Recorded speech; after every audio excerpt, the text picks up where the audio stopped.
I said at the beginning of this week's lectures that this era is basically divided up into the period before Elvis, and we talked about that, 1955, we talked about Chuck Berry, Fats Domino, Little Richard, Bill Haley, people like that. And then Elvis, which we've just gotten done talking about, and the importance of him, especially when he comes onto the scene in 1956 when he signs with RCA and they put all of their promotional muscle behind him, and he starts to have all this fantastic national success on all three charts. And then there's the period after Elvis, or after Elvis's initial success, so now we're talking about 57, 58, and 59. And that's what we're going to talk about now, the artists who were important during that third division of years that we're talking about in this relatively short period from 55 through 59 or 60.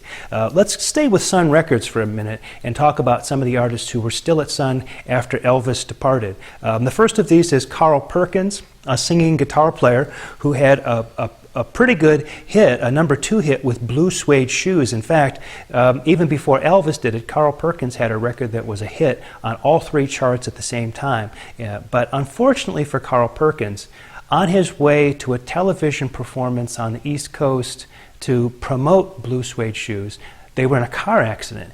And nobody was killed, but as I recall, I think he busted a leg or something like that, and so couldn't perform for 4 to 6 weeks. So just when the song would have crested, maybe he could have put himself in a position to be a bigger star, he was laid up in the hospital and out of it for a month or two, and so that was really a sort of a bad turn of events for him. Interestingly, Carl Perkins was one of the favorite artists for the Beatles to cover later, and George Harrison was such a fan of Carl Perkins that when all the other guys early on in the band, when they changed their names to have stage names, Paul was Paul Ramon and John Lennon was Long John Lennon, George Harrison changed his name to Carl Harrison. Not exactly a dramatic change, but anyway, kind of cute and fun. Carl Perkins. Another one that was at Sun after Elvis, Johnny Cash, had a country and western hit in 1956 with Folsom Prison Blues, a song that we all think of now as a classic country hit. And then I Walk the Line in 1956 was on Sun Records, which was a country western pop crossover. That's something we haven't talked about yet. The idea this song could be a hit first on the country western charts and then cross over onto the pop charts. Last week, we talked about New San Antonio Rose, which had originally been a hit for Bob Wills and his Texas Playboys, and then when covered by Bing Crosby, became a hit on the pop charts. But here, the actual Johnny Cash record moved over from country to pop. And then finally, maybe the biggest name and most successful name, at least for these years, after Elvis, is Jerry Lee Lewis, whose Whole Lot of Shakin' Going On was a big hit in 1957, Great Balls of Fire in 1957. After that, it was Breathless. I mean, Jerry Lee Lewis was in many ways very much like Little Richard, a pianist who sang and who was had a wild kind of act, although his was a little bit more sort of, southern white Louisiana as opposed to Richard's. But he was a fantastic performer, very charismatic. One other person that we should mention who was on Sun, and we'll talk about him next week, is Roy Orbison, who was here about this time. Now, in the case of Johnny Cash and Roy Orbison, they both went on to have their greatest successes after they left Sun Records. But you can kind of see, with all of these people going through the Sun Studios in Memphis, a small little independent label, there was an awful lot of talented people coming through Sun Records. Some of the other, what we call rockabilly artists, we talk about this southern style out of Sun Records that Elvis and the rest of these artists were involved in, is rockabilly, the cross between hillbilly music and rock music, rockabilly. Maybe the most famous later exponent of rockabilly would be somebody like Brian Setzer, who still continues to record in the rockabilly style. Anyway, some important other rockabillys, Gene Vincent, whose Bebop-A-Lula was a hit on the Capitol label out of Los Angeles in 1956. Gene Vincent was signed by Capitol in the wake of Elvis to be their version of Elvis Presley. When once RCA had one, everybody had to have one. Eddie Cochran was signed by Liberty out of Los Angeles and had a hit with 20 Flight Rock in 1956 and Summertime Blues in 1958. Interestingly, those Eddie Cochran records were recorded in Gold Star Studios in Los Angeles, which would later, and we'll talk about this next week, be a very important studio for Phil Spector and those Wall of Sound recordings. Both Gene Vincent and Eddie Cochran perform in a movie called The Girl Can't Help It. from 1956, which is sort of an upscale version of those Alan Freed movies I was talking about a couple of lectures ago, because there actually are real movie stars and there actually is a real story. This movie, The Girl Can't Help It, was a kind of a hit movie of the day, and Paul McCartney often talks about how influential that movie was and the performances in it, especially the Eddie Cochran performance of 20 Flight Rock. In many ways, Eddie Cochran and Gene Vincent were probably more influential in the UK, and that may be because they were so available to UK music fans through that film. Anyway, both of them had really big success in the UK, maybe bigger than they had in the United States. Now, right in this part of the course, we probably should talk about Ricky Nelson and the Everly Brothers in this period at the end of the 50s as other important rockabilly stars. But I'm going to save discussion of them for next week when we talk about music in the period between 1960 and 1963, because both Ricky Nelson and the Everly Brothers went on to have a lot of success sort of into that era. And so we'll save discussion of those. We'll double back and pick up on those guys when we get to that point. Let's talk a little bit about something I call rockabilly ladies. One of the things, we have to remember that when rock and roll was unfolding, people were trying various kinds of things. And one thing they thought is, well, you know, if there can be a rockabilly Elvis, why not a female Elvis? That could maybe be something that we could sort of sell some records. And so Janice Martin actually was signed to RCA just weeks after Elvis Presley was signed to RCA to be kind of the Elvis, female Elvis. And so she had a single that came out called Drugstore Rock from 1956, so that gets kind of into the teen life. You know, go to the drugstore, the soda fountain there. But then she had a song called My Boy Elvis from 1956. Wanda Jackson had a tune, a bunch of sort of rockabilly tunes from that era, maybe the biggest one at the very end of this era called Let's Have a Party from 1960.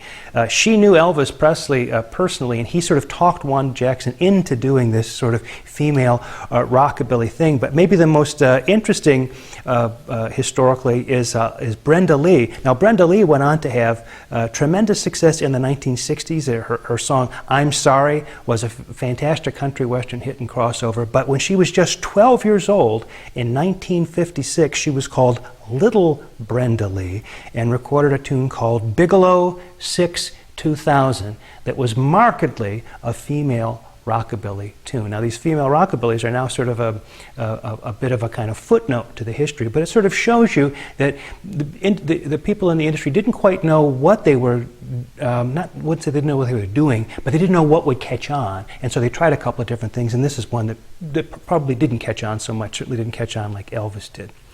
Well, the last figure I want to talk about in this lecture is Buddy Holly. Buddy Holly is a very important figure in this period, but comes at it pretty late in the game. In fact, Buddy Holly is somebody who also was signed in the wake of Elvis going to RCA as a major label's version of Elvis, and that label was Decca. But let's say a little bit about Buddy and his background. Buddy, I think as most people know, comes from Lubbock, Texas. And as I said, signed to Decca in the wake of Elvis's RCA deal, but that initial signing with Decca went absolutely nowhere. They took Buddy off. I forget where they did the recording. Maybe it was in New York, and they did some recording and nothing came of it, and so he went back to Lubbock. And back in Lubbock, he caught the attention of a producer, well, a guy who had some records on the chart himself, Norman Petty, who had his own recording studio in Clovis, New Mexico, who was kind of becoming a record producer, not unlike Sam Phillips at about the same time. He has great equipment, some great ideas, was a very forward-looking kind of guy. So Buddy Holly and his guys used to go to Clovis, New Mexico to record almost everything they did. So almost all of those recordings that you know, the classic Buddy Holly recordings, were all recorded in Clovis, New Mexico and engineered by and produced by Norman Petty.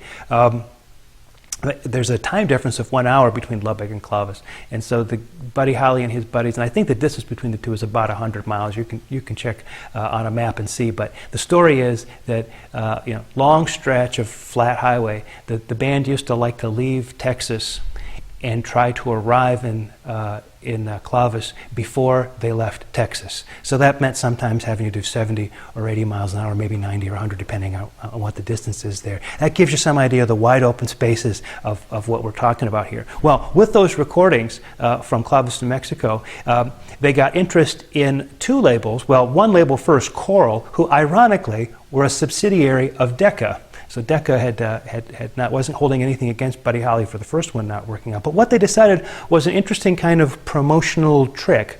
They decided that some of the records would be released as Buddy Holly on the Decca subsidiary Coral, and some of the others would be released as the Crickets on the Decca subsidiary Brunswick. I guess the idea is that you could have one artist being two different bands and on two different labels and be able to maybe have more chance of getting onto the charts or getting more records into radio play and that kind of thing. And so anyway, that's what happened. So if you really want to get picky about it, the tunes that we really think of as being Buddy Holly tunes, some of them were Buddy Holly tunes, some tunes, strictly speaking, were Crickets tunes, although now in all anthologies they're basically thought of, as Buddy Holly and the Crickets. Same guys, same studio, same everything on most of them. Again, an important songwriter along with Chuck Berry, one of the important early songwriters, the Beatles, of course, and others, Bob Dylan, a lot of other 60s musicians were very much influenced by Buddy Holly and Chuck Berry. Some of the big representative examples of the Buddy Holly style, Peggy Sue from 1957, Oh Boy from 1957,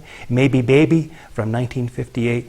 Buddy Holly was much covered by other artists, so we've got the Beatles doing Words of Love, the Rolling Stones doing Don't Fade Away, Linda Ronstadt doing It's So Easy, and lots of others later. Buddy unfortunately died early in a plane crash. It was February the 3rd, 1959. I think he was only 22 years old when he died. Don McLean, later in 1971, in a song called American Pie, talked about that as the day the music died.